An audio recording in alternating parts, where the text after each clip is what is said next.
మనము దేవునికి ప్రార్థన చేస్తున్నాం అంటే దేవునితో మాట్లాడుతున్నాం. దేవుడు మనతో ఏ విధంగా మాట్లాడతాడు అంటే ఈ పరిశుద్ధ గ్రంథం ద్వారా మనతో దేవుడు మాట్లాడతాడు. యెహోషువ 1వ అధ్యాయం 8వ వచనం చూస్తే ఈ ధర్మశాస్త్ర గ్రంథంలో రాయబడిన వాటన్నిటిని కూడా దేవుడు గైకొనమంటున్నాడు.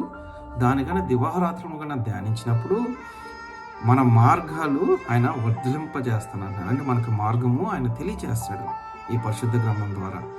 ఇదే విషయాన్ని కీర్తనాకారుడు 1వ అధ్యాయము 2వ వచనంలో ఎవరైతే ఈ ధర్మశాస్త్రాన్ని దివారాత్రము ఆనందంగా ధ్యానిస్తారో వారు ధన్యులని దేవుడు సెలవిస్తున్నాడు. కాబట్టి మనము ప్రతిరోజు కూడా ఉదయము సాయంత్రము మనకు సమయం దొరికినప్పుడల్లా కూడా మనము దేవునితో మాట్లాడాలి.